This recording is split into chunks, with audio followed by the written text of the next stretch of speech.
je vais le prendre en français.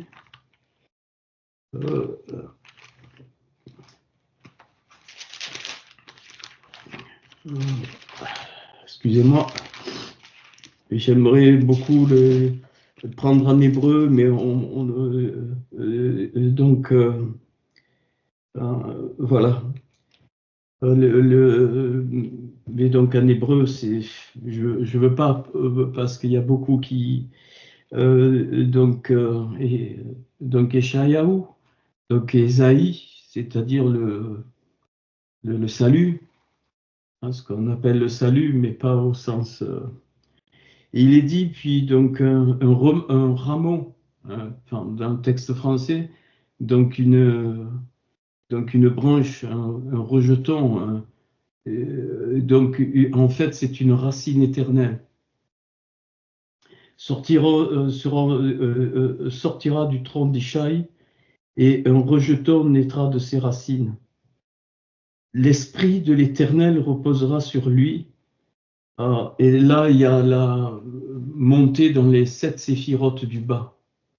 Enfin, oui, les 7, parce qu'il y a l'esprit de l'Éternel. L'esprit de l'Éternel reposera sur lui. Quand Yeshua est venu, il est venu montrer l'homme parfait. Pas l'homme en tant qu'homme, le principe adamique parfait que Hachem a créé. Et donc, il est caractérisé par 7 points que nous avons dans le corps aussi, et qui sont mentionnés ici. L'esprit de l'Éternel, la Ruach, le souffle de Yod-Hé-Vavé, donc Yod-Hé-Vavé qu'on ne prononce pas. Donc, ce souffle Ruach de Chorma, de sagesse, et d'intelligence, de Bina, esprit de conseil et de force, et esprit de connaissance et de crainte de Hachem.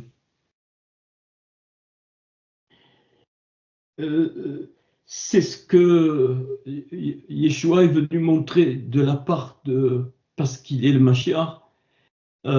Et donc, il respirera la crainte de l'Éternel, il ne jugera point sur l'apparence, il ne prononcera point sur un ouï-dire, mais il jugera les pauvres avec équité, et il prononcera avec droiture un jugement sur les malheureux de la terre. Alors nous, on traduit par de suite les pauvres et les malheureux, mais c'est pas ça. Les pauvres, c'est les pauvres en esprit. C'est ceux qui sont souples dans leur esprit, dans leur neshama. Donc ceux qui arrivent à être donc ouverts, souples. Et il prononcera, mais il jugera les pauvres avec équité. Donc ceux qui sont, j'allais dire, donc modestes, humbles. On a traduit le mot en hébreu, c'est modeste pour l'humilité. Qu'il prononcera avec droiture un jugement sur les malheureux de la terre. Nous, on prend ça au premier degré, mais c'est qu'est-ce que c'est donc un jugement sur les malheureux de la terre? Les malheureux de la terre, c'est ceux qui aspirent à une tente céleste, à une demeure céleste. C'est pas les malheureux, ceux qui sont pauvres, bien sûr. Que ceux qui sont pauvres représentent cela et nous devons avoir compassion et miséricorde dans le monde physique. Et c'est une image, mais c'est donc une image de ceux qui aspirent donc à cette demeure éternelle. Bon, je ne sais pas si je vais continuer dans ce sens, mais donc ce cours, je voudrais que ce soit un cours de guérison intérieure pour beaucoup, et pour moi en particulier, pour mon épouse, pour mes enfants, je dis concrètement, mais pour vous, on a tous besoin de cette présence de Hachem, il nous fait grâce de cette présence de Hachem, et quel que soit comment dire, nos souffrances, nos désirs, de ce qu'on voudrait et qui n'arrive pas, il reste Hachem. Et pourquoi je suis ému? Parce que il est trop grand. Il est trop grand. Nous ne réalisons pas sa grandeur et son amour. Nous, on transforme son amour à ce qui nous fait du bien. Il y a des moments où il manifeste son amour par des épreuves, et ça peut être toutes sortes d'épreuves. Même nos différends, nos incompréhensions sont des épreuves. Nos vies personnelles, nos maladies sont des épreuves. Tout ce qu'on voit et qu'on ne voit pas, ce sont donc des épreuves. Et dans ce passage d'Ésaïe 11, donc il frappera la terre de sa parole comme d'une verge, et du souffle de ses lèvres, il fera mourir le méchant. Nous, on voit ça négatif, mais mourir le méchant, ça veut dire qu'il dit au méchant, tu meurs, mais tu nais dans une autre vie. C'est le Gilgoul. Nous, on le voit négatif, mais c'est pas négatif. Donc, quand il fait mourir le méchant, entre guillemets, ça veut dire qu'il le fait naître ailleurs pour réparer. Et la justice sera la ceinture de ses flancs, et la fidélité, enfin, en fait, c'est le Hémet, la fidélité, la ceinture de ses reins. Alors, le loup habitera avec l'agneau. Nous, on voit ça toujours à la façon chrétienne. Mais ça veut dire que tout sera en place. Le loup et l'agneau, qui sont tellement opposés, eh bien, ils seront chacun à leur place pour former donc cet ensemble qui sera un ensemble d'amour. Et la panthère se couchera avec le chevreau, le veau, et ainsi de suite, ainsi de suite. La vache, l'ours, donc ainsi de suite. Donc, excusez-moi. Et donc cette tente céleste, donc nous sommes des malheureux. Nous sommes tous des malheureux, c'est-à-dire donc une heure mal, donc malheureux, nous on le traduit par mal, une heure, c'est-à-dire une opportunité de mal, parce que nous devons aspirer à cette tente céleste, notre demeure céleste. Paul l'exprime très bien. Il dit, nous savons en effet, alors 2 Corinthiens 5, que si cette tente où nous habitons sur la terre est détruite, nous avons dans le ciel, c'est symbolique, bien aimé, ne prenez pas ça à la lettre, nous avons dans le ciel, c'est-à-dire dans les mondes d'où on vient, nous avons dans le ciel, dans les mondes d'où on vient, d'où on est venu, nous avons dans le ciel un édifice qui est l'ouvrage de Hachem. Donc l'ouvrage de Hachem n'est pas pleinement rayonné par nos vies. Pourquoi? Parce que nous sommes descendus pour réparer ce monde. Nous sommes descendus pour réparer nos familles. Les mariages hommes et femmes sont des éléments de réparation. C'est pas, bien sûr, qu'il y a un plaisir à être marié, mais c'est avant tout, je ferai l'otov Adam levado. Il n'est pas bon que l'homme soit seul. La solitude n'est pas de Hachem. L'isolement n'est pas de Hachem. Et c'est pour ça que Hachem a voulu un corps. Et il est dit qu'il fera nous on traduit par une aide donc semblable à lui, pas ça du tout. Il dit, je vais te faire une kenegdo.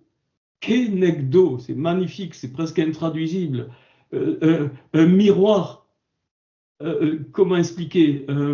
Nous, on voit au premier degré, mais parce que tu es dans les eaux d'en bas, j'ai besoin que tu vois les eaux d'en haut. C'est ça le miroir. Et c'est pour ça que le sacrificateur, quand il regardait la cuve remplie d'eau, Donc, il allait dans les profondeurs de l'eau, c'est-à-dire de la Torah, de la Béchora, et il voyait quoi? La tente céleste, il voyait le ciel.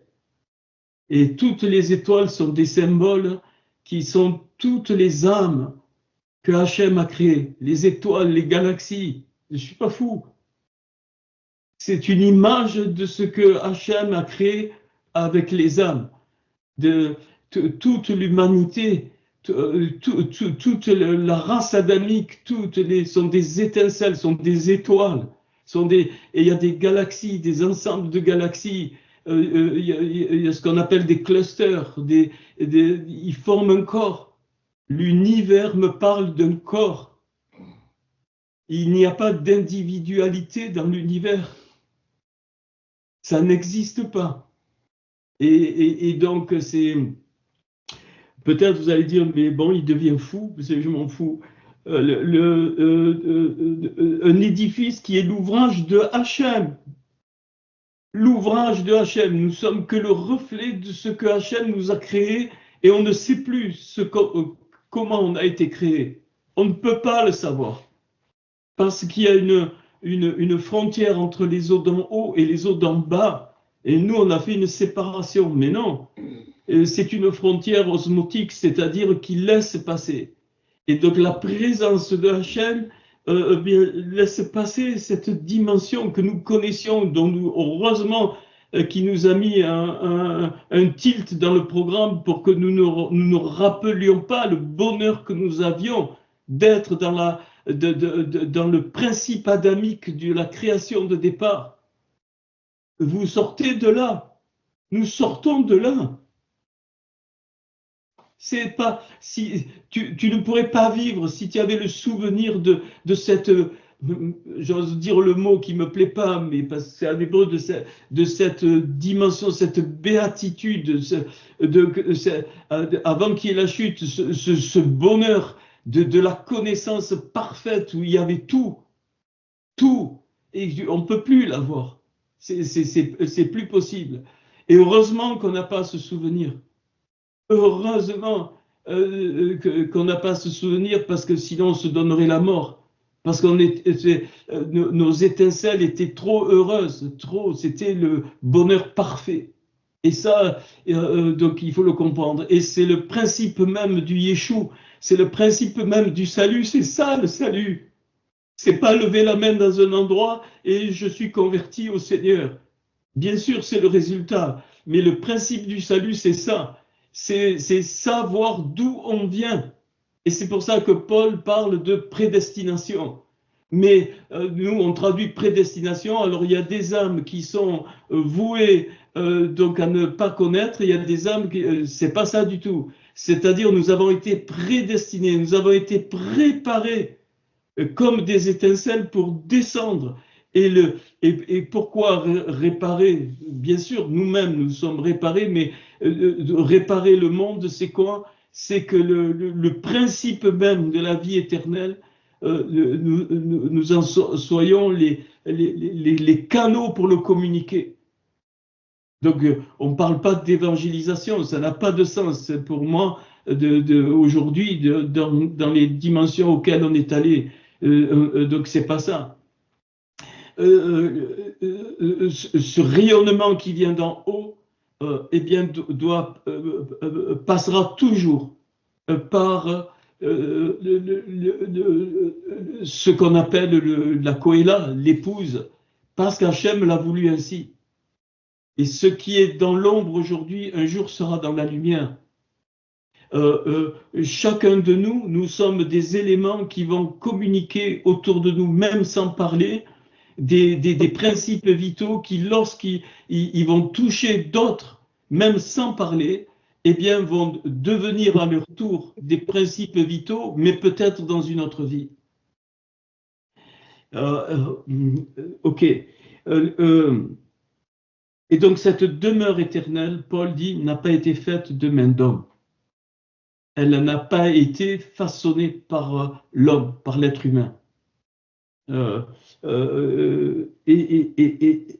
Excusez-moi.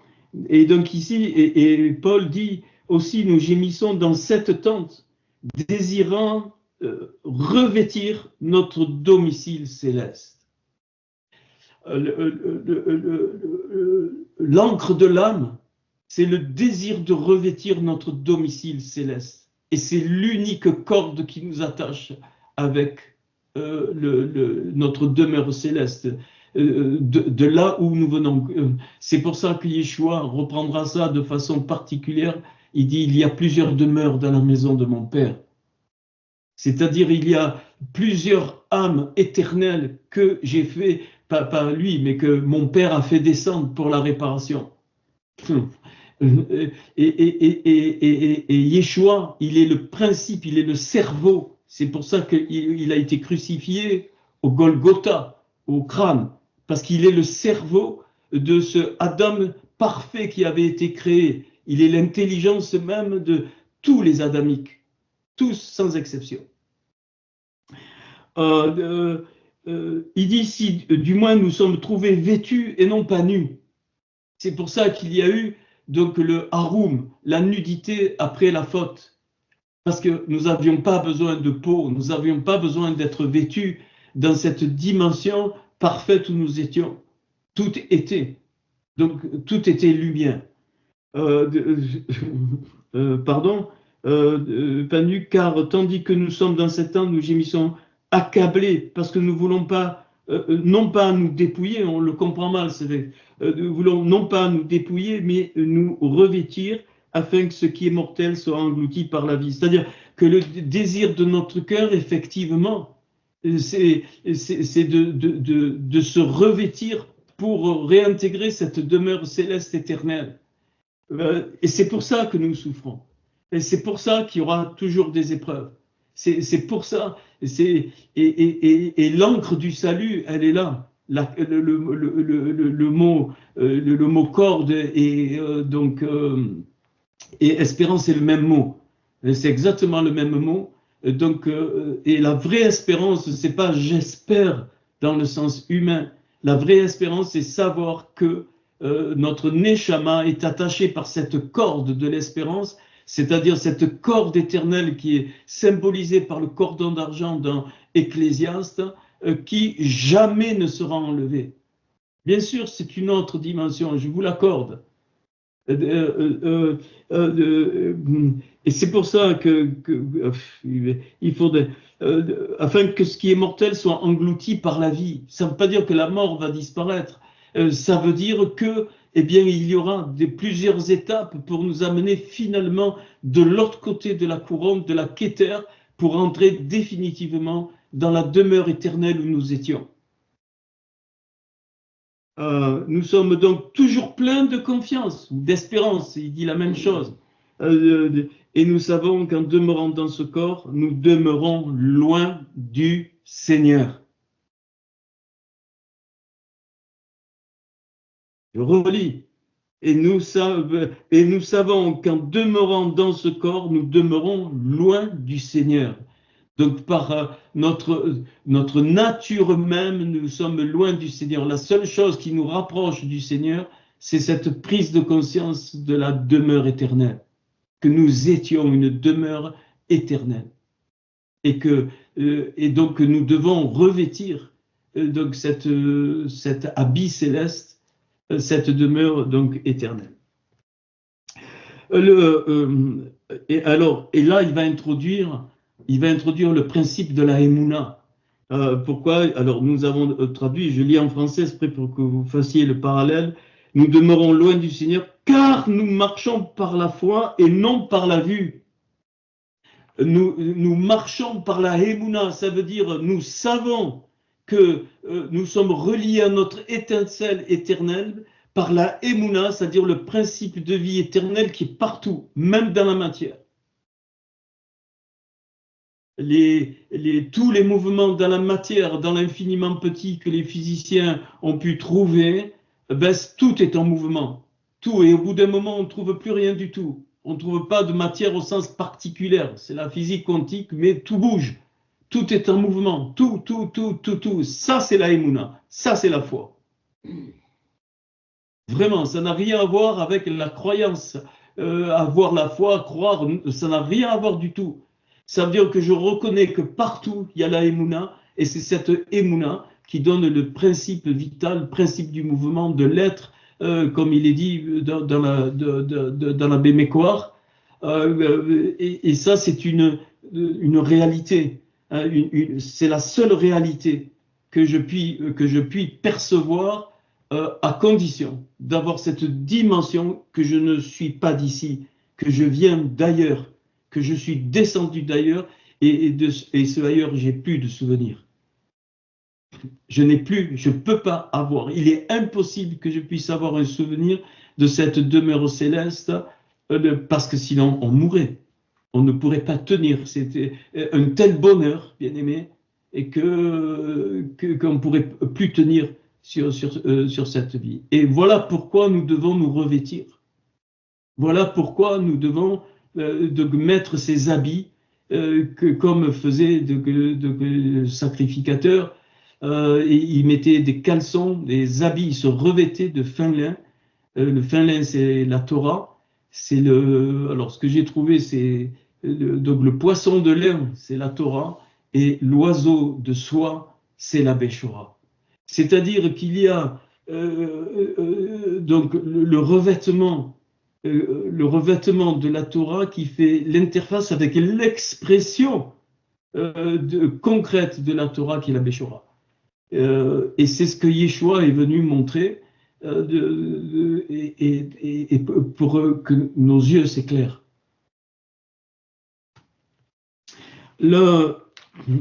Donc ça c'est le... et donc voilà pourquoi dans Lévitique, vous verrez ça, donc eh bien il se revêt le sacrificateur se revêt de la tunique de lin. Donc le lin c'est la Torah, hein, c'est le shesh, c'est le lin donc 600. Hein, le shesh c'est le lin, mais de begad, le begad de lin, le vêtement de lin, le gad c'est le poisson de lin. Et c'est pour ça que Moshe, donc c'est un poisson, Moshe.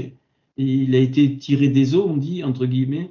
Et Tzipora, sa femme, c'est un oiseau, petit oiseau, et c'est l'oiseau. Donc l'oiseau de soie. La soie, c'est le vêtement le plus noble, c'est le vêtement royal, c'est tellement fin, tellement délicat, et même dans sa construction, eh bien c'est le vêtement sur le vêtement qui est pour moi la Béchora. Et ce vêtement du vêtement qui est au-dessus, c'est ce vêtement-là qui donne une image de notre demeure céleste.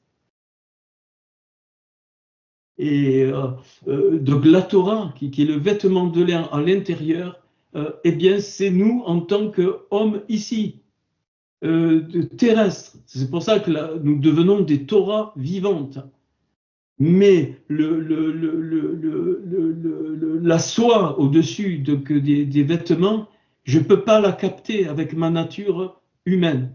Je ne peux la capter qu'avec ma nature céleste qui est intégrée dans la Neshama, mais c'est que les arts de l'esprit, c'est-à-dire les prémices de l'esprit, parce qu'on ne peut pas avoir entièrement l'esprit de Dieu entièrement, je dis, complet, c'est pas possible parce que notre demeure est céleste.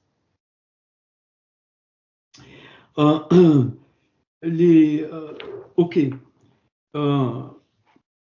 Et alors, on est arrivé, on avait fait, et donc j'ai dit que les vêtements, le revêtement, c'était symbolisé par les femmes, les 19 femmes.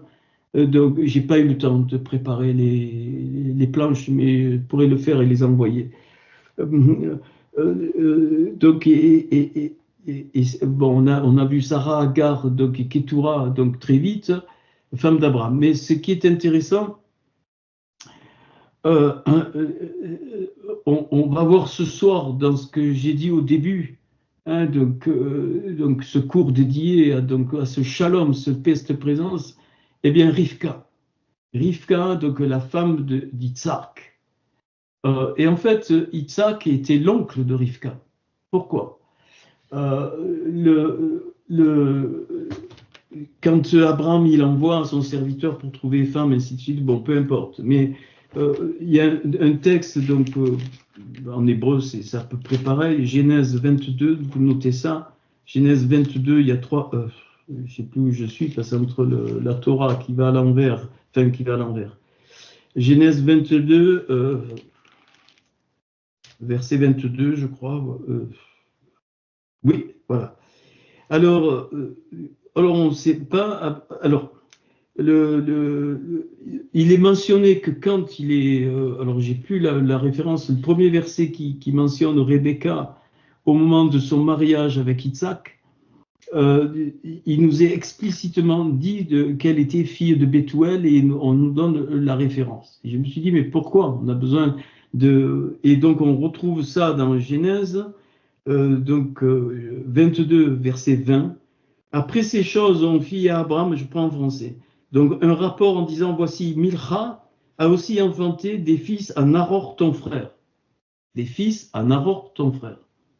Donc Abraham avait un frère Nahor, on a entendu par Nachor, et donc ils ont des fils. Il a des fils avec Milka, donc il nomme 8 fils.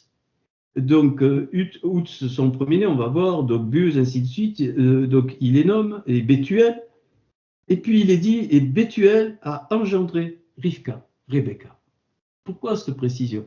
Bethuel, donc, a engendré Rivka. Donc, si je fais charnellement, donc le frère d'Abraham engendre Bethuel, donc Bethuel et Isaac sont cousins, et donc Bethuel engendre Rivka, donc la fille de son cousin. Donc Isaac a marié la fille de son cousin.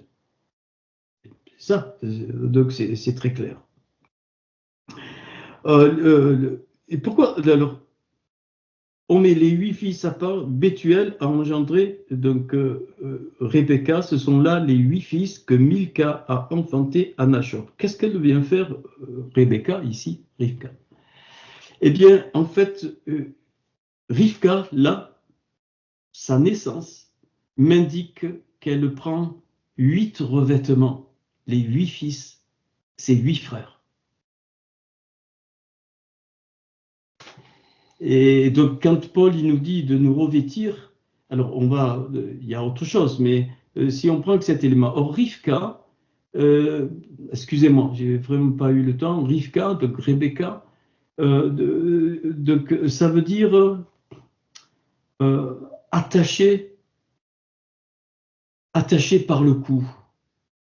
Elle a attaché, et c'est spécial, elle a attaché par le cou Isaac, mais pas dans le sens humain, ne pensez pas à ça, c'est pas ça qui s'est passé.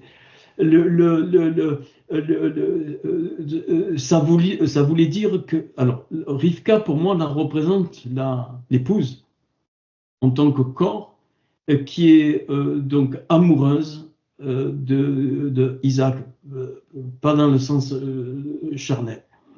Et quand il y a la rencontre, elle comprend qu'il est de la famille, hein, elle le comprend. Et que quand on voit le texte, qu'est-ce qui se passe? Elle va dans la tente. Ils vont dans la tente. Mais là, il ne faut pas l'interpréter, il faut arrêter avec vos trucs. Et en fait, Rivka va avec Isaac dans la tente de sa mère, c'est-à-dire de là où elle vient, c'est-à-dire de sa tente céleste.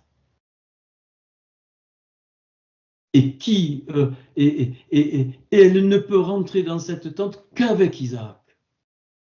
C'est-à-dire que la Kohéla, l'épouse, ne peut rentrer dans la tente, pour nous, les Goïms, que par les mérites de Yeshua. Et si je pense, donc ce désir de la tente céleste, je ne peux pas rentrer dans la tente céleste. Donc Hachem attend de nous que ce désir se développe en nous pour vraiment aspirer à ce mariage avec le Mashiach. C'est un mariage donc céleste, mais pour pouvoir trouver sa tente céleste. Alors, bon, évidemment, il y a beaucoup de choses. Et quand quand le serviteur il voit Rebecca la première fois, qu'est-ce qu'elle est en train de faire? Elle a sa cruche sur son épaule et elle descend. Elle a sa cruche sur son épaule et vous en verrez les cœurs après parce que ça me perturbe. Elle a la cruche sur son épaule et donc elle descend. Et le mot cruche, donc je vous le donne en mille. Donc Vekada, Kada, Kaf, Dalet et la valeur 29. 29, c'est quoi? Yad, Ya, la main de Ya. Rebecca représente celle qui va rencontrer la main de Ya pour connaître sa nature céleste vraiment en profondeur. Or, c'est pas vrai, bien-aimé. On est trop encombré de plein de choses et on oublie que notre demeure céleste où nous étions, nous ne sommes que l'image. On a totalement oublié ça. Totalement. Elle descend avec la cruche, et la cruche, c'est la main de Yah. Et quand le serviteur voit, il voit la main de Yah sur la cruche de Rebecca, et il comprend que c'est elle, l'épouse qui va être pour Isaac. Et c'est pour ça que Isaac, ça veut dire la joie, hein, ça veut dire rire, Isaac. Et sur son épaule, magnifique. Le mot c'est Shirma. Shirma, alors là, il y a plusieurs choses, mais c'est en particulier, ça veut dire Ke Hachem, comme Hachem, comme le nom. Et donc, la nature même de Rivka, pourquoi il est mentionné ces 8 fils, elles viennent là au milieu, c'est parce qu'en fait, elles présentent les 8 habits qui vont nous rappeler d'où nous venons et de quoi on doit se revêtir. En partie, parce qu'il y aura donc les autres femmes. Alors,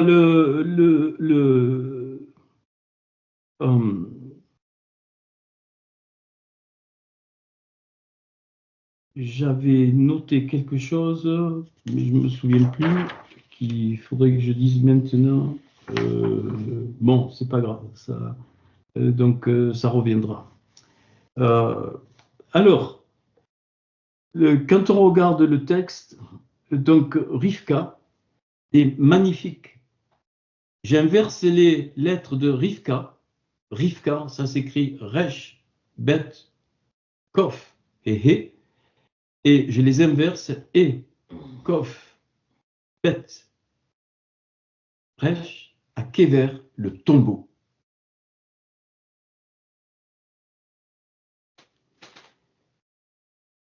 Donc la mort, symbole de la mort.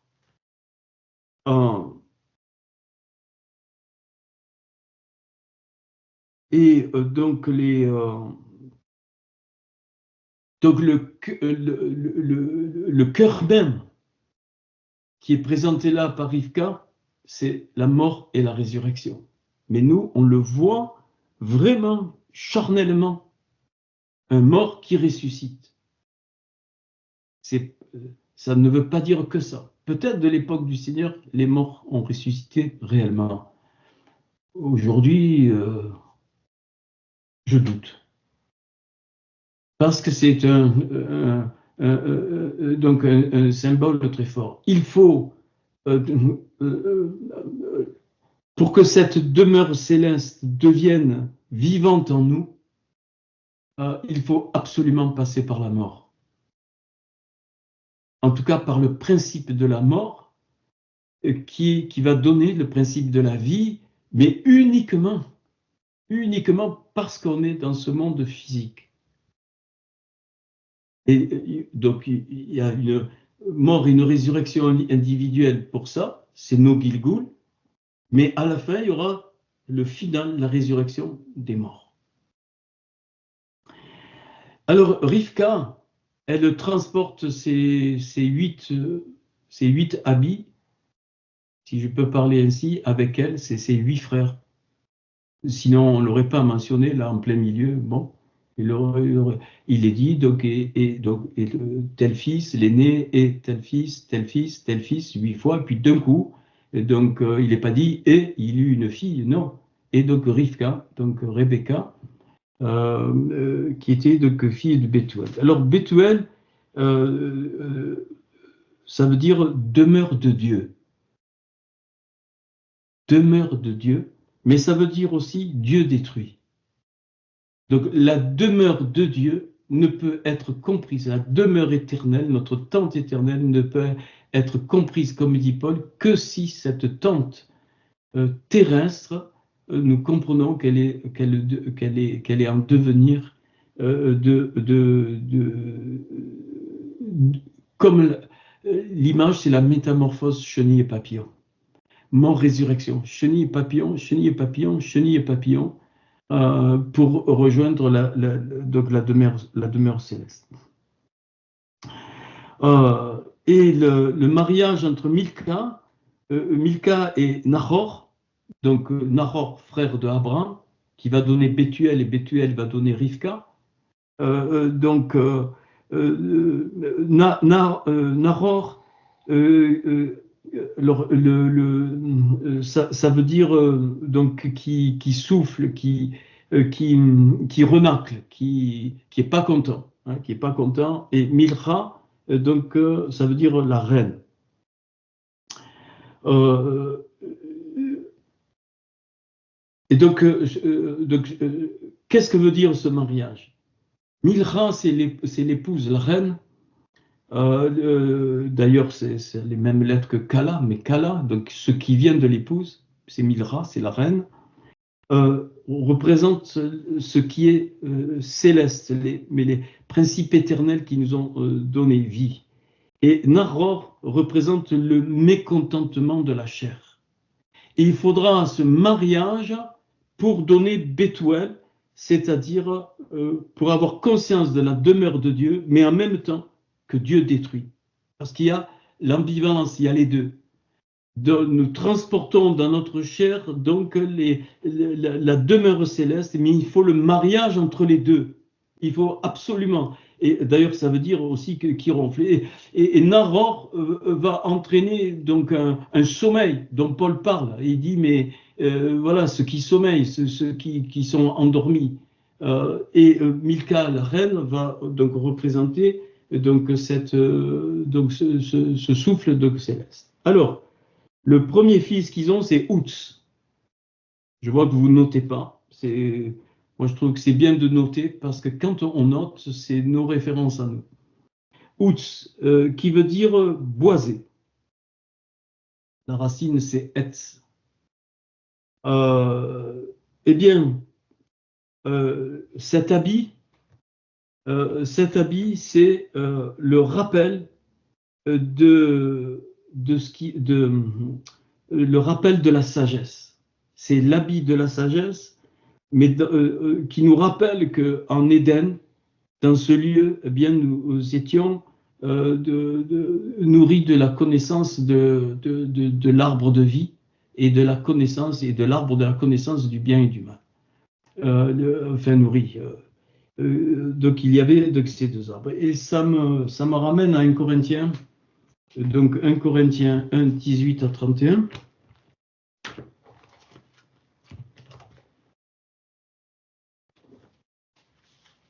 Alors,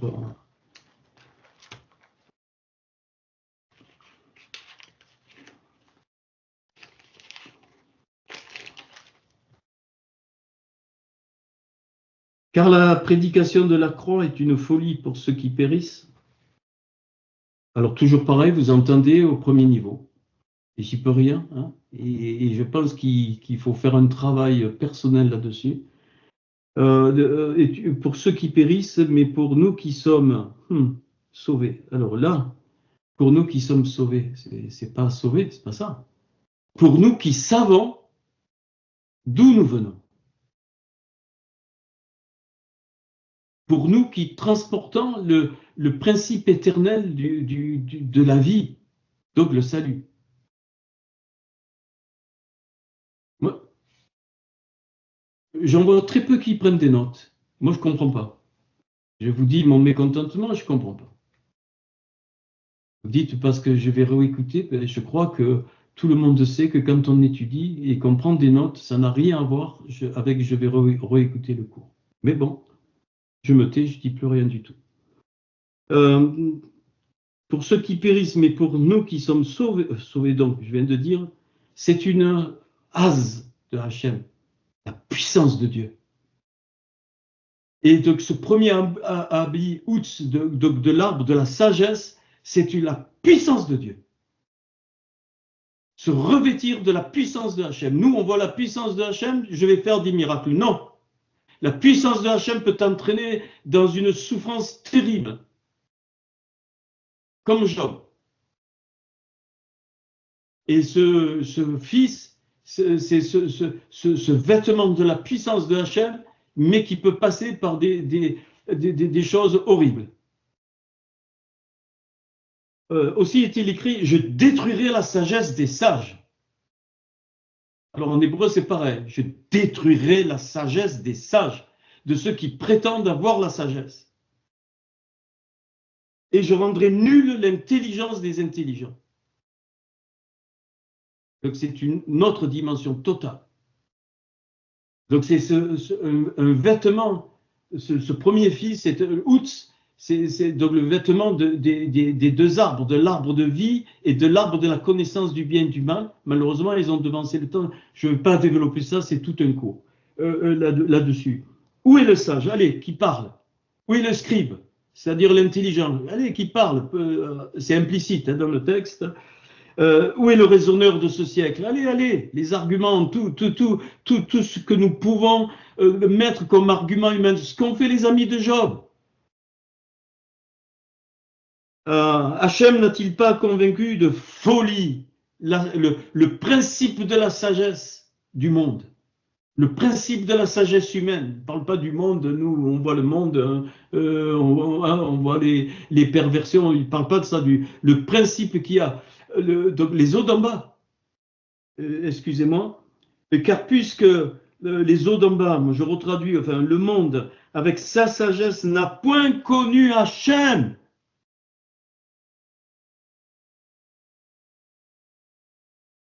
C'est pour ça que j'aime beaucoup, je pense que Paul avait des révélations incroyables dans l'hébreu. Enfin, moi je retrouve des petites choses, je prétends rien. Quand il dit connaître Hachem dans Corinthiens 8, je ne sais plus où, si c'est 2 Corinthiens ou 1 Corinthien, il dit c'est être connu de lui, parce qu'on ne peut pas le connaître. Car puisque le monde n'a point connu, il a plu à Dieu dans sa sagesse de alors, sauver les croyants par la folie de la prédication, nous, ça y est, on est dans le monde chrétien, là. Non, non. Donc, il a plu à Dieu dans sa sagesse de faire savoir à ceux qui transportent le principe de la Emouna, de leur rappeler que le principe éternel qu'ils transportent, c'est cette Emouna qui a donné tout l'univers, tout ce qu'on connaît. Comment? Par la folie de la prédication de la croix. Et la folie de la croix, je l'ai dit, c'est quand Yeshua a dit Kula, c'est-à-dire tout est accompli, il prononçait le mot de l'épouse, en même temps que Kula, c'est le même mot. Donc il était en train de dire la vérité et la émouna sont réunies pour aller dans la lumière. C'est ça qu'il dit. C'est ça que Paul exprime ici. Alors il dit, nous prêchons Christ crucifié, scandale pour les Juifs. Alors on traduit au premier degré. Donc nous prêchons, nous proclamons Kohelet, c'est le même mot que Ecclésiaste, c'est pareil. Nous prêchons Kohelet, et Kohelet c'est les assemblées, quoi? Le Mashiach crucifié, c'est-à-dire la tête du Adam Kadmon qui est volontairement descendu pour nous révéler ces choses à notre portée. Donc, scandale, évidemment, pour les Juifs, parce qu'ils ne peuvent pas concevoir, on ne peut pas concevoir que le principe de la croix, que le principe de la tête du Adam Kadmon vienne descendre et aller dans la mort, pour que la puissance de la mort soit engloutie par la puissance de la vie et donc par la puissance de la résurrection. et folie pour les païens, évidemment. Une folie, c'est-à-dire hors de sens, parce que ça va à l'encontre de, non, de la sagesse. Mais puissance de Dieu et sagesse de Dieu pour ceux qui sont appelés, tant juifs que grecs. Alors pour ceux qui sont appelés, ça veut dire pour ceux qui comprennent leur origine et qui d'un coup prennent conscience que leur demeure céleste est quelque chose qu'on a oublié, mais qui est réel. Car la folie de Dieu est plus sage que les hommes, et la faiblesse de Dieu est plus forte que les hommes. Considérez, frères, que parmi vous qui avez été appelés, c'est-à-dire qui avez été éclairés, il n'y a ni beaucoup de sages selon la chair, ni beaucoup de puissants, ni beaucoup de nobles.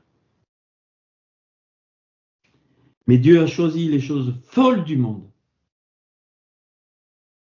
pour confondre les sages. Vous savez, nous on regarde beaucoup à l'apparence, mais le voile des yeux doit tomber. Hachem, lui, regarde au cœur. Hachem regarde au cœur. Dieu a choisi les choses faibles pour confondre les forces, et Dieu a choisi les choses viles. On dit, oh là, alors, non, non, non. Les choses viles, c'est-à-dire que des grandes lumières peuvent se cacher dans les choses que nous considérons mal.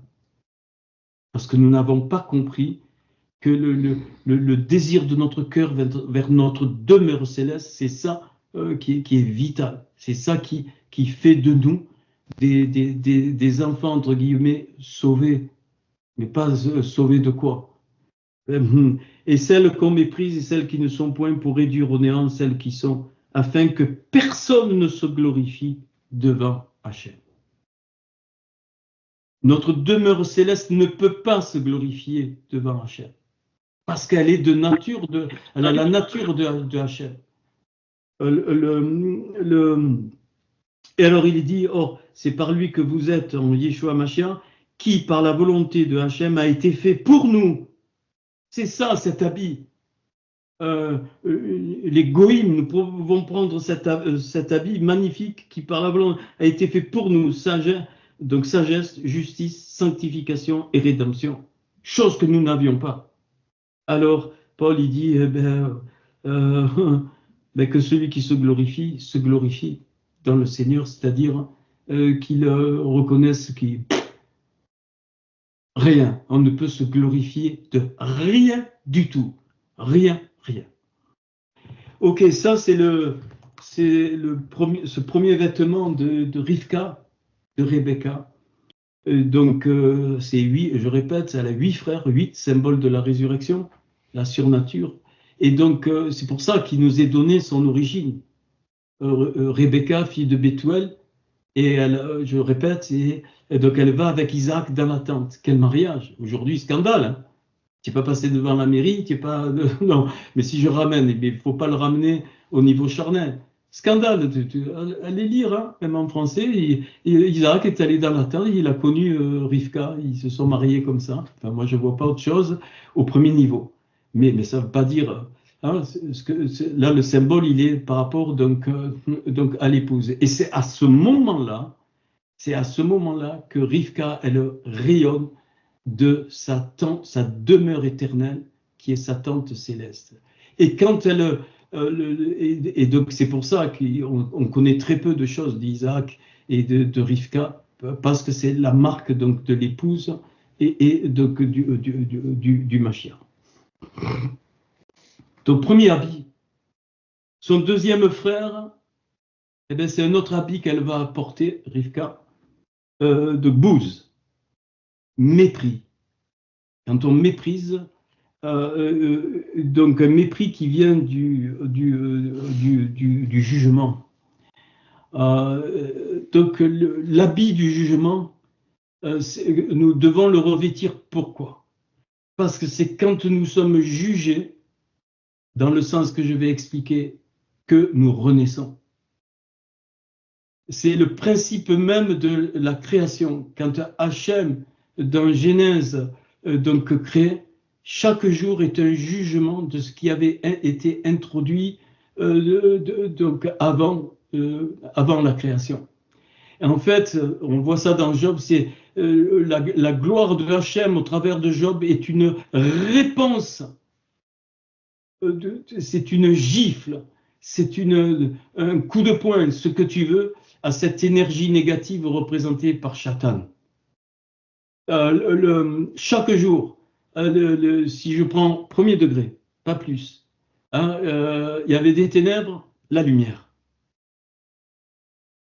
Donc il y avait séparation, l'unité. Deuxième jour, c'est pas différence entre les eaux d'en haut et les eaux d'en bas, et il dit que les eaux se rejoignent à un seul point, ainsi de suite, ainsi de suite. Bon, peu importe. Donc c'est pas mon propos. Ce que je veux dire, c'est que le jugement est nécessaire. Le mot de jugement, c'est pas une condamnation. C'est-à-dire, c'est une révélation de l'état dans lequel nous sommes individuellement appartenant au corps et l'état du corps dans lequel nous sommes. Et c'est ça, une des clés fondamentales de ce deuxième habit, c'est que je ne peux être recréé que dans la mesure où vraiment dans mon cœur, pas par la parole, vraiment dans mon cœur, ben oui, eh ben c'est ça qui est révélé au plus profond de mon cœur, c'est ça qui sort, et ça nous libère. C'est ça qu'on ne comprend pas. D'où la notion du vrai pardon hébraïque, c'est-à-dire que tout ce qui arrive en face de moi, oui, par qui ça arrive, c'est utile à ma libération.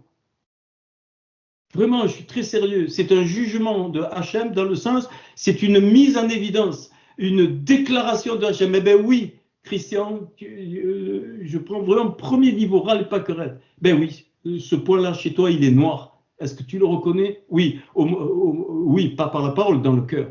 Au moment où j'ai reconnu, je suis recréé. Comme à la création. Les ténèbres ont reconnu qu'ils étaient ténèbres. Hachem a envoyé la lumière. Les eaux ont reconnu qu'elles étaient séparées d'en haut et d'en bas. Hachem a envoyé l'unité, un lieu pour donner l'unité, un lieu Erad, un Makom Erad, un lieu d'unité, et ainsi de suite, ainsi de suite. La terre reconnaît qu'elle s'est rebellée parce qu'elle a produit des arbres fruits et des arbres qui produisent du fruit, qui n'est pas la même chose, et ainsi de suite, ainsi de suite.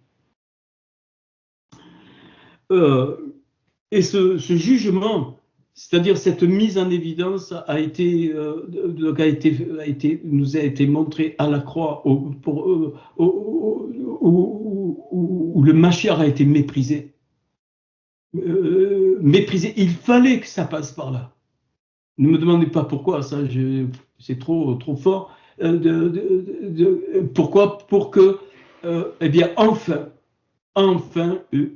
une fiancée naisse qui aura les arts de l'esprit, et ça sera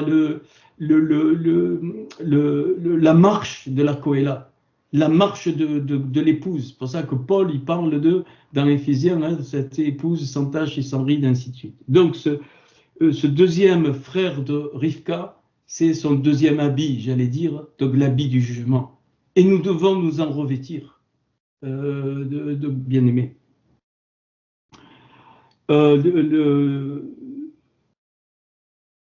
Puis alors le troisième, c'est Kmuel. Alors lui, c'est très facile, c'est la puissance de la résurrection. Kmuel, ça veut dire Kum Hel, le Dieu de rigueur se lève. Kum Hel, donc Dieu de rigueur se lève, et c'est par la rigueur qu'il y a eu la résurrection. Ça ne peut pas être autrement. Ça ne peut pas être par la grâce. Ça ne peut pas être par la grâce. Ça ne peut être que par la rigueur. Et donc, j'ai pas pensé à ce... voilà. Enfin, en partie, on n'a pas fini, je ne sais pas...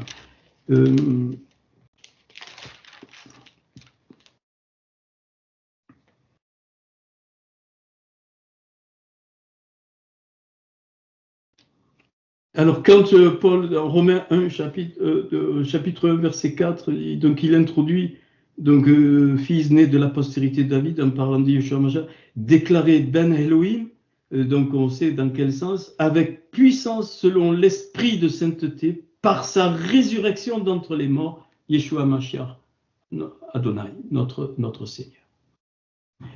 Alors voilà ce que m'apprend l'habit de Rivka. Puis donc son quatrième frère, donc Kesed, qui veut dire une augmentation, un élargissement. Et ça correspond à 1 Thessaloniciens 5,8, c'est-à-dire, Paul nous dit d'être revêtu de la cuirasse de la Emouna. Donc, ce revêtement, c'est une cuirasse, donc une protection très particulière, et toujours pareil, je le dis. Et c'est ça qui va nous permettre de réaliser donc, notre demeure donc, céleste. Là, il dit revêtu de la cuirasse de la foi, on a traduit 1 Thessaloniciens 5, verset 8. Mais c'est la foi, c'est le mot Emouna, comme je l'ai dit. Pourquoi c'est une augmentation? Parce que cet habit va rayonner le principe de vie. Donc, il va être éclatant du principe de vie. Et donc, de la nature d'en haut. C'est pour ça qu'il y avait sur les habits du sacrificateur du bleu, beaucoup de bleu partout, qui représentent cette tente céleste, cette demeure céleste. C'est ça que ça représente. Enfin, pour moi, hein, c'est ce que j'ai.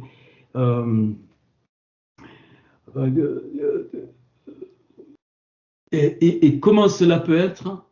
Et on revient par non seulement la découverte de notre identité céleste, mais aussi l'application de cette identité céleste, du moins dans les arts de l'esprit, c'est-à-dire en partie, parce qu'on ne peut pas rayonner de l'identité totale céleste que nous avions lorsque nous n'étions pas encore descendus, avant même le premier Gilgul qu'on a pu faire, si on a eu des Gilgul, j'en sais rien, mais en tout cas, on ne peut pas en avoir donc souvenir. Et il faut comprendre qu'il y a des rencontres, aucune rencontre n'est gratuite. Aucune, en mal ou en bien. Ça fait partie de cet habit, la cuirasse de la foi. Pourquoi? Parce que quand il y a deux sortes de rencontres. Il y a des rencontres, on va dire, positives, comme deux étincelles qui, plaf, ça flash. Ça veut dire que certainement, tu étais dans la même demeure céleste que cette autre étincelle. Tu sais pas, d'un coup, tu as des personnes, des âmes, tu as l'impression de les connaître depuis une éternité. Ça passe de tous les côtés. Ça ne veut pas dire qu'il n'y ait pas de différents. Il peut y avoir des différents. C'est pas ça que je dis. Mais tu sais qu'il y a quelque chose avec cette personne, quelque chose de bon. Ben ça te révèle que certainement elle fait partie de la même famille d'étincelles que tu avais ou que tu étais auprès. Il y a plusieurs demeures, je me répète. Et donc, on ne peut pas contrarier. Comment dire, quand ça arrive, on ne peut pas contrarier ça. Parce que ces rencontres, alors les rencontres, elles sont mentionnées quand il crée le grand luminaire et le petit luminaire. Magnifique. Grand luminaire et le petit luminaire, c'est positif. Et le mot Merarot, avec le Vav, très positif, c'est la rencontre. Et puis tu enlèves le Vav, c'est la sorcellerie. Malédiction, sorcellerie. Et donc, il y a des rencontres qui ne passent pas. Bien, Hachem ne te demande des rencontres. Je ne parle pas de ça. Vraiment, tu sais que c'est pas ça du tout. Hein.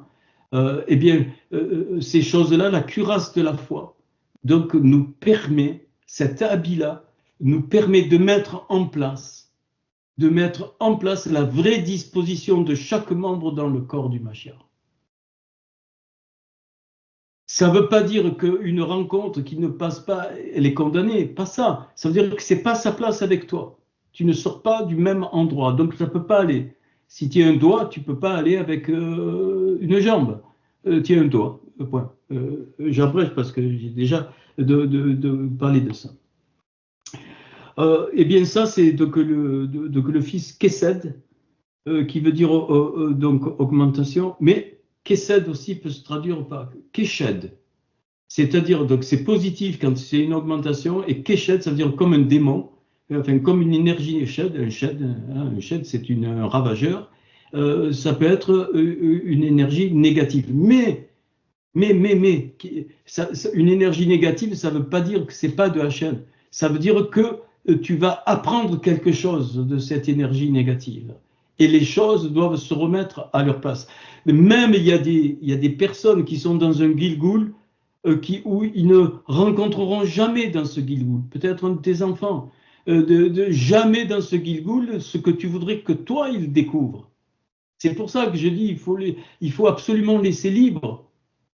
Il ne faut pas à force, à force, à force, à force. Non, peut-être un de nos enfants, il entend parler, mais il n'est pas dans ce Gilgoul où il va connaître les choses de Hachem. Donc il faut laisser.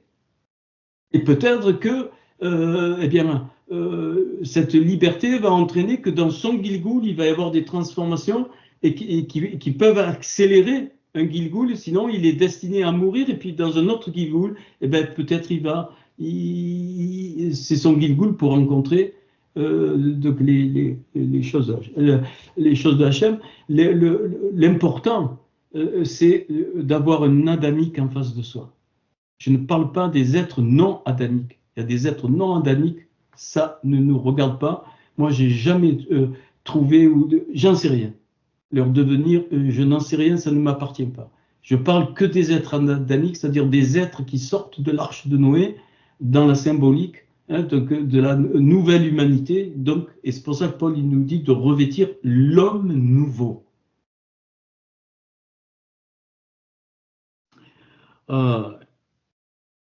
Le cinquième fils, c'est Rasso.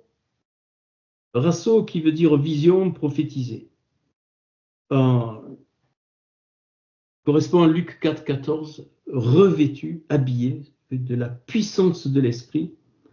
Ou encore Luc 4, 14, ou je ne sais plus, non, 24, 49, revêtu de la puissance d'en haut. Donc ce cinquième frère, pourquoi nous on croit à la puissance, ça y est, je vais faire des miracles? Non. Être revêtu de la puissance d'en haut, ça veut dire développer de plus en plus les parties de notre nature, de notre demeure éternelle, les développer de plus en plus pour qu'elles apparaissent ici-bas. Et ça se fait par notre identité. Donc pas provoquer, mais et c'est ça la puissance d'en haut ou la puissance de l'esprit, la puissance de l'esprit, c'est-à-dire ce qui vient d'en haut. Et bien sûr, ça peut entraîner, comme de l'époque du Seigneur au livre des Actes, des choses incroyables donc autour de nous.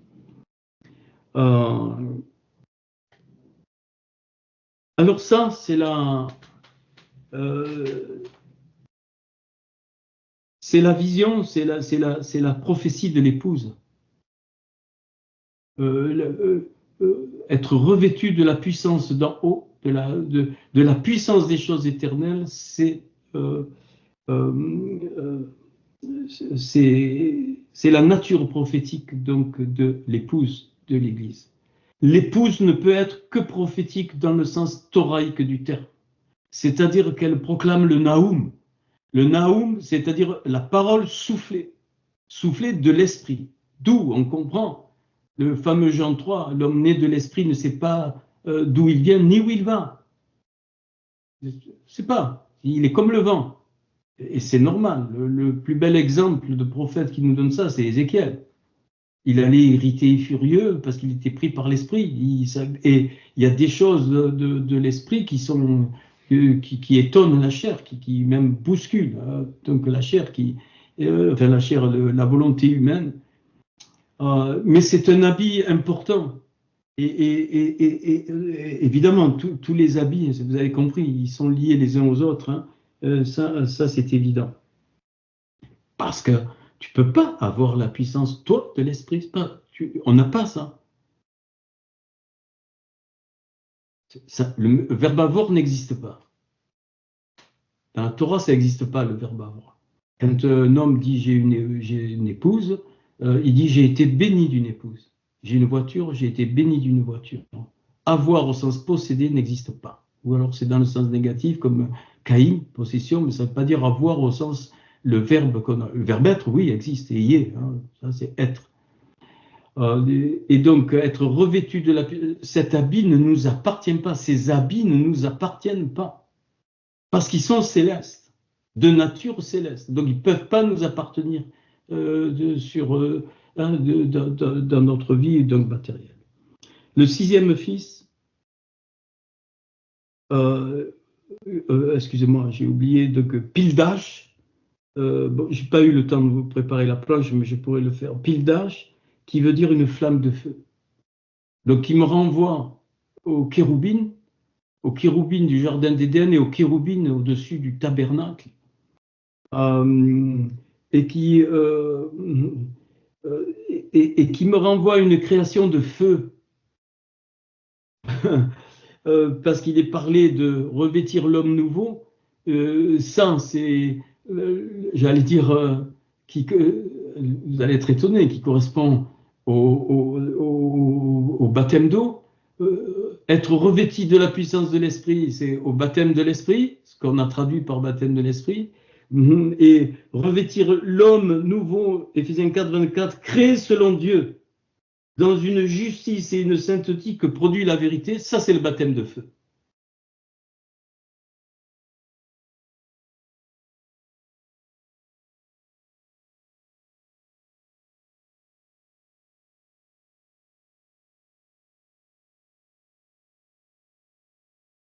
D'où s'en remet en cause la notion des dons.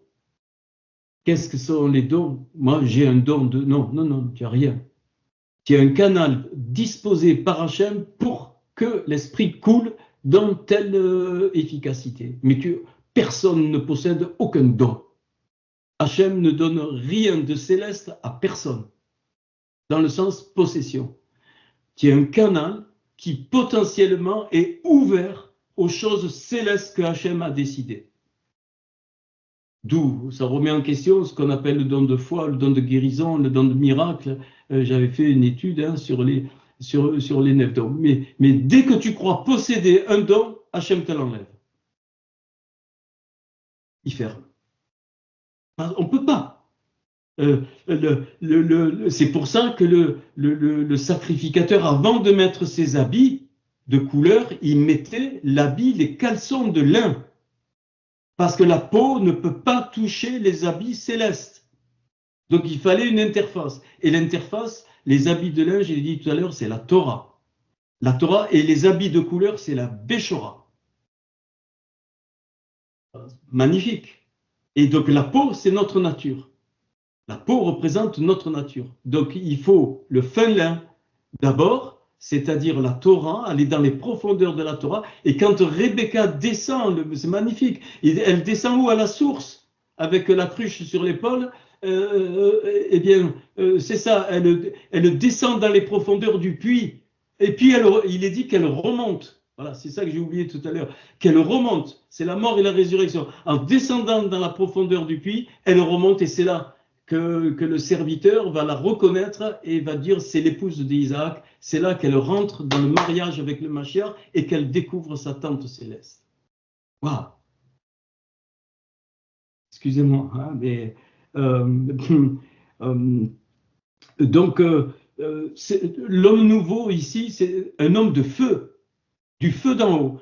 Mais c'est le buisson ardent, le ciné.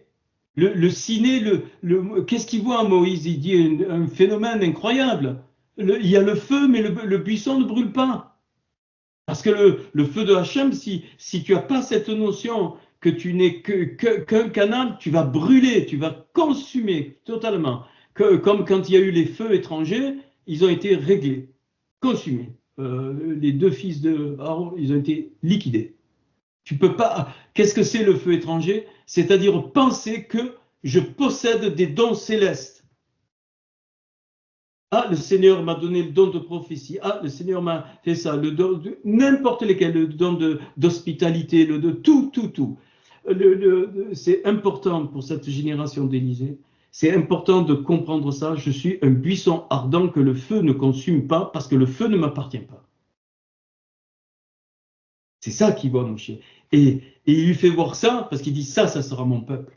Ce buisson épineux, tordu complètement, ben, je ferai passer mon feu au travers à une condition, que jamais il ne s'approprie ce feu. Euh, et pour cela, Hachem va retourner totalement la façon de voir de Moshe. Et donc, Moshe, son nom, Moshe, il retourne ses lettres, ça devient Hachem. C'est les mêmes lettres. Moshe, Moïse, Mem, Shin, He. Tu les inverses, He, Shin, Mem, Hachem. Donc, Moshe, c'est les eaux d'en haut qui montrent c'est les eaux d'en bas qui montrent les eaux d'en haut au travers d'un homme mortel comme tout le monde, pécheur comme tout le monde, mais qui devient grand parce que rien ne lui appartient. Tout ce qu'il exprime de la part de Hachem, c'est pas à lui. Donc, son nom est inversé et il devient Hachem. C'est-à-dire que Hachem coule au travers de lui, mais Moshe, rien ne lui appartient. Dès que tu prends ça, et c'est ça le grand désastre des églises et le grand désastre des religions, hein, qu'est-ce qu'on a fait? Les choses que l'esprit de Hachem a données, eh bien, on se les a appropriées, on en a fait des doctrines. Il y a eu le catholicisme, le protestantisme, après les baptistes, tout, mettez tous les ismes que vous voulez, c'est le même principe. Alors c'est difficile, oui, c'est difficile, mais comment moi je prophétise aussi, oh là, le Seigneur me montre ci, le Seigneur me montre là, mais c'est quoi ça? Non! Je suis un canal ouvert à la disposition des eaux d'en haut, à la bille d'en haut. Donc je reviens à Isaïe 11. Et une fois, j'avais vu, c'est une petite vision, juste, hein, qu'on était sous la robe du Seigneur, la bille du Seigneur, dessous. Et quand il marche, c'est sa robe qui t'entraîne. Et s'il s'arrête, tu dois t'arrêter. Tu dois t'arrêter. Comme les étapes, quand l'Esprit de Dieu se levait, il partait. Mais si l'Esprit de Dieu s'arrêtait, il s'arrêtait. Vraiment, je veux que cette génération d'Élysée comprenne ça, mais pas avec son intelligence. On l'a vu, la sagesse humaine, les pas de Hachem. Vraiment, c'est dans mon cœur, je vois ce corps comme Hachem, il me semble, comme Hachem voudrait sous la robe du Seigneur. Je ne parle pas des Juifs, je parle de nous, les Goïms, qui avons accès à tout l'héritage des Juifs, pensent que il y a eu Yeshua Mashiach. Sinon, nous ne l'aurions pas. Paul l'exprime dans Hébreu. Mais maintenant, vous avez droit au sacerdoce, tout, il défile tout. Et cette condition ne peut être réalisée que si, constamment, je sais que je viens d'une demeure céleste que j'ai oubliée. Tu ne peux pas t'en souvenir. Si tu t'en souviens, tu meurs instantanément. Hachem a mis une grâce spéciale pour qu'on oublie notre demeure céleste, parce que c'était trop beau. Trop beau. Il n'y avait ni mort, ni rien, ni rien. On retrouve ça dans Apocalypse. Il n'y aura plus ni mort, ni souffrance, ainsi de suite. À la fin d'Apocalypse, ben, c'est la résurrection des morts. Hein, et c'est notre devenir, bien-aimé. Alors, donc cet homme de feu, cet homme nouveau, eh ben oui, c'est la partie céleste qui retrouve qui retrouve dans le jardin, le centre du jardin, c'est-à-dire là où il y avait l'arbre de vie et l'arbre de la connaissance du bien et du mal. Bon, peut-être je me crève, peut-être vous dites qu'il est excité, ça fait rien. Ça fait rien. C'est voilà, je trouve que voilà, et ça permet de passer des épreuves assez dures, ça permet. Enfin, alors j'en étais où le septième fils, donc dans cet habit que transporte Rivka, Hildlaf, c'est celui qui pleure. La racine, c'est dalaf, ça veut dire tomber en goutte. Ben oui, si j'ai pas compris la puissance de la mort qui nous a enlevé tout ça, la connexion avec la demeure céleste, hein, eh bien, euh, je vais pas comprendre que tout est vain. Je vais m'attacher aux choses vaines, c'est l'histoire de Abel et Caïn. C'est la puissance de la mort. La mort est une puissance négative, mais qui nous permet de rejoindre la puissance de la résurrection au final, de la résurrection à la fin. Cette énergie négative qui nous éclaire sur l'énergie positive en contre-valeur. OK. Enfin, et le dernier, donc le père de Rivka, c'est le dernier, le 8e, Bethuel. Et donc, je l'ai dit tout à l'heure, ça veut dire demeure de Dieu, la maison de Dieu. Et en même temps, ça peut vouloir dire Dieu détruit. Ça veut dire que Dieu détruit ce que nous pensons de bon dans notre demeure terrestre et pour nous faire rejoindre la demeure céleste. Donc, voilà, j'ai dit ce que j'ai trouvé petitement. Et alors, ce qui est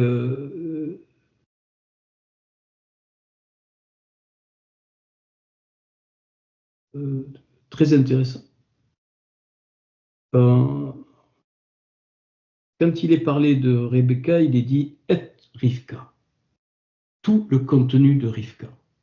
Je l'ai dit, si tu inverses les lettres, c'est le tombeau, et Rivka, c'est celle qui est amoureuse du Mashiach. Rivka 307, Et 401, la somme 708. Donc, la somme 708, et 708, c'est 12 fois 59. 59, c'est Béaben, par le principe du Fils, Béaben, et 12, c'est la communauté. Donc, une vraie communauté, c'est une communauté qui transporte en elle l'habit de Rivka. Et cet habit de Rivka, il a 8 parties qu'on vient de voir. Donc, ça concerne la génération début. Je ne sais pas où là, c'est déjà 9 heures. Je vais finir. Je vais finir par ce Ésaïe 61, verset 10. Il m'a revêtu des habits du salut, en français. Il m'a couvert du manteau de la délivrance, comme le fiancé s'orne d'ornement ou d'un diadème, comme la fiancée se pare de ses joyaux. Tout est résumé là. Je répète, il m'a revêtu des habits du salut. Alors, habits du salut, Big Day, c'est ce que je vous ai montré, 19. Tous les 19 femmes des patriarches. Du salut, Yesha, Yud Shin Hain, 380, et 19, 380, pardon. 399. 399, c'est Ahavar Yeshua. L'amour de Yeshua ou Erad Yeshua, l'unité de Yeshua. Deux principes fondamentaux qu'on retrouvera dans toute vie du corps, l'amour et l'unité. Unité ne veut pas dire uniformité. L'amour, c'est les liens, et l'unité, ça veut dire l'acceptation des différences. D'où toute la notion de pardonner, ça veut dire accepter la différence, et ne pas vouloir rendre l'autre comme on voudrait. D'où le kenekdo, que j'ai dit tout à l'heure, faisons une aide semblable à lui, c'est pas une aide, c'est un miroir semblable à lui. Pourquoi dans l'autre, même si ça me contrarie, je peux voir les choses célestes qui me concernent. Et l'autre aussi voit en moi les choses célestes qui le concernent. Et donc, c'est revêtir cet habit. Alors, ça j'aime beaucoup. Ce qu'on a traduit, il m'a couvert du manteau de la délivrance, c'est Maïl. Et Maïl, c'est pas un manteau, c'est la robe. La robe de quoi? Tzedaka. La robe de la justice. La tzedaka. Alors, le tzedaka, c'est aussi l'offrande. Hein, enfin, l'offrande, comment on appelle quand on donne quelque chose à quelqu'un? La tzedaka, je ne sais plus en français. Mais c'est la racine, c'est la justice. Donc, la robe de la justice. Donc, il m'a couvert, donc il m'a revêtu des habits du salut. On vient de le voir, donc c'est les vêtements de Yeshua. Donc, avec Yeshua, c'est Yeshua qui nous transporte ça vers nous. Donc, Isaac, c'est la même chose. C'est l'aumône, Christian. Ah, voilà, merci. Merci, Jean-Marie. Il me couvre du manteau de la délivrance. Donc, c'est la robe de la justice. La robe de la justice. Maïl Tzedaka. Et puis, comme le fiancé, donc, qui est Ratan, alors c'est pas le fiancé, c'est comme l'époux. Donc, comme l'époux, donc,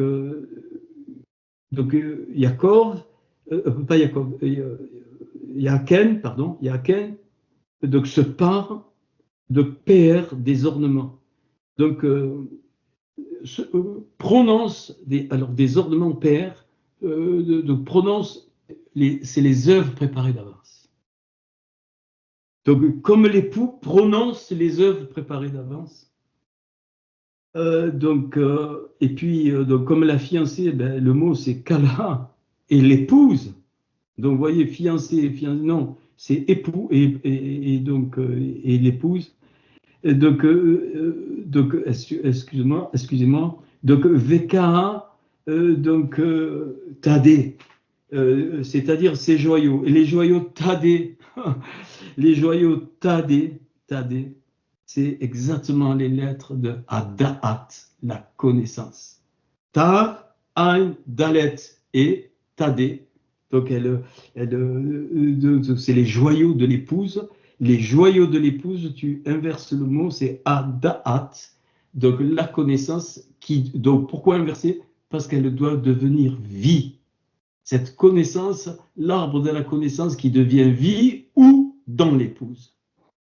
Et VK Kala est comme l'épouse.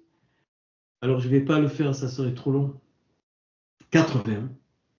81, c'est 9 au carré. 9 au carré, c'est-à-dire les 9 lumières d'en haut. Donc, je vous avais fait le tableau qui vont être accessibles. Il y en a pas, il y a les 12, mais c'est 9 qui vont être accessibles par les eaux d'en bas, c'est-à-dire qui vont permettre de rayonner donc au travers de nous. C'est ça, donc l'épouse, comme l'épouse, Kala, VK Kala, VK Kala, pardon, ça fait 89 au carré. Donc les 9 lumières d'en haut qui sont destinées pour le bas, et on peut les faire briller, et les 3 autres, on le sait, la gloire, la royauté et l'autorité ne nous appartiennent pas. Et ça, voilà. J'ai fini l'enseignement. Je vous remercie de votre écoute. Encore balbutiant, mais je pense que donc, voilà. Vous vous souviendrez de Rebecca plus de la même façon, je crois, avec ses 8 frères, et ça explique pourquoi d'un coup Rebecca apparaît au milieu des 8 frères. Bon, et pourquoi on nous dit qu'elle est fille de Bethuel, et ainsi de suite. On a un peu de temps, c'est 21h05.